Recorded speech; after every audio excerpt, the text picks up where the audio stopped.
So vinyl paint masks are a creature unto themselves, so let's take a look at the directions over here and see what we're getting into. This was done with Aztec Dummy, who's been doing vinyl paint masks for quite a number of years. So everything is expertly done. The directions themselves are well laid out, everything's enumerated and well illustrated. Everything here is really easy to understand and very easy to read.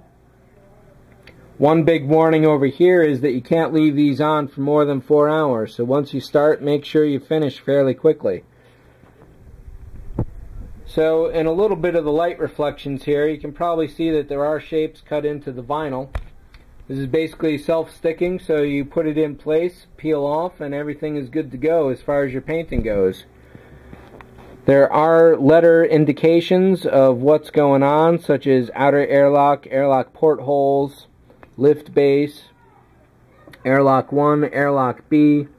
So everything is very well laid out as far as the names and the positioning of everything goes. Everything looks really sharply cut, so there should be no problems there. This sheet over here, it's really hard to tell, but there's a huge circle on this one side that can be applied one of 2 ways. So what I've done here is a trick that I hope isn't going to come back and bite me. Basically remove all the vinyl around the actual, well, usually it's used with stickers, but in this case it definitely works with vinyl masks, and it shows off what's going on.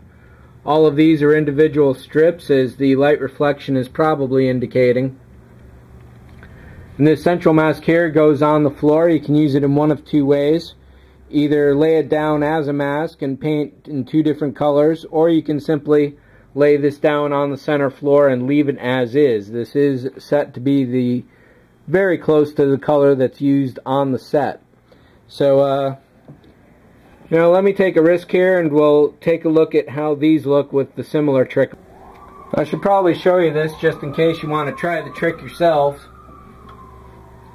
Basically have a something sharp and pointy on hand, and probably a scissors will be handy as well. Basically work from one corner first and just very slowly pull the parts off. Let me get a sharper blade here. Then when you start getting intersecting angles, let's move with the scissors instead.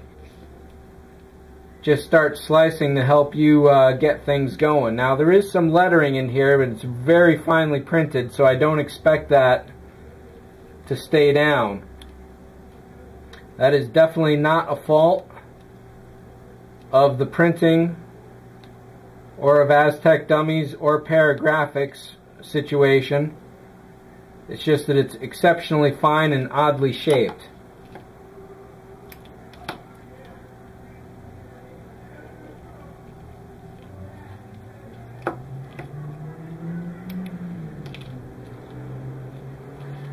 And as you can see here, these squares are coming off really nicely. Just go very slow and methodically.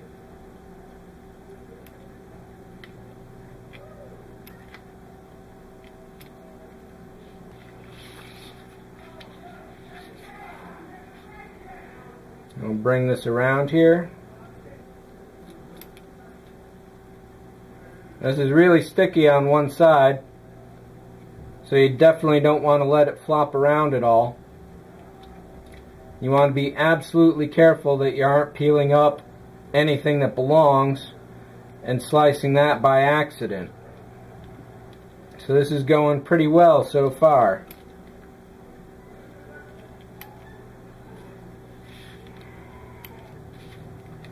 Definitely keep an eye on what you're doing and where you're going.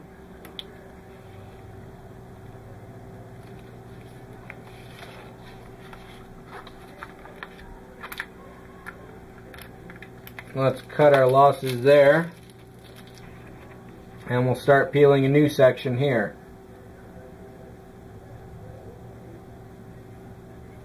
Okay, that is supposed to pull up right there. As you can see, this stuff definitely sticks. You probably get a couple tries to get it down in the right position.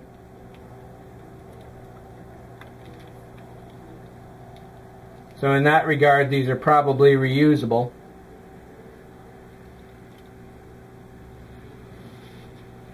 So far, everything is coming up really nicely.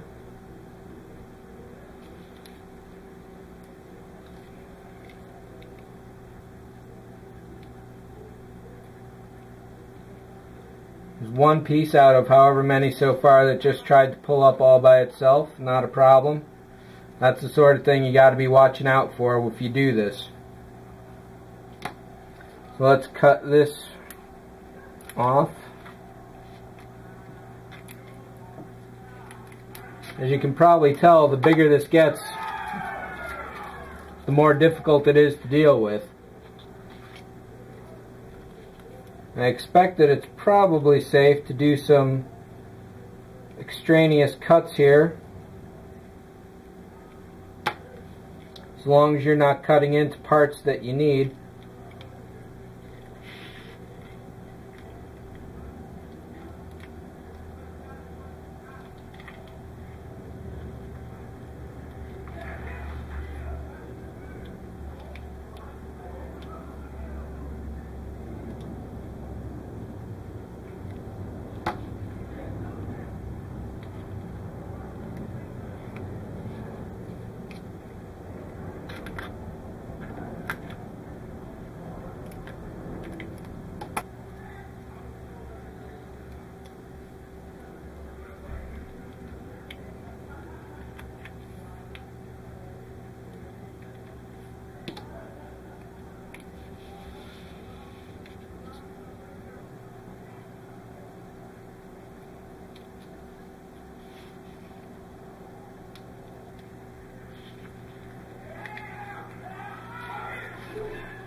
So this methodology should help you out as far as keeping track of things, but definitely watch out, because obviously I just lost all the words that indicated what each was, and there is no particular map here, but there are indication as to which photo goes where with what piece and which vinyl.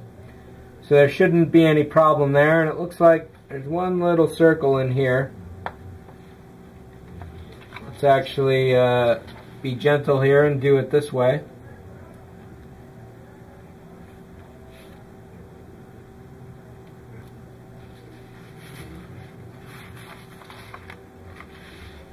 And this is basically everything you get with the Aztec Dummy Paragrafix painting masks. So obviously this is definitely going to save you a lot of time. Like I said before, you could definitely do this with masking tape and specialty masking tape as well, but having it all done for you is definitely something worth considering. Okay, so here are 3 really great accuratization kits, all from Paragrafix in combination with Aztec Dummy and decals printed by JT Graphics. Definitely worth your consideration. They're going to make everything a lot more accurate, a lot more detailed, and a lot easier on your workflow. So check them out at paragrafix.biz. Not .com, not anything else. That's paragrafix.biz, and have a good look for yourself. See ya.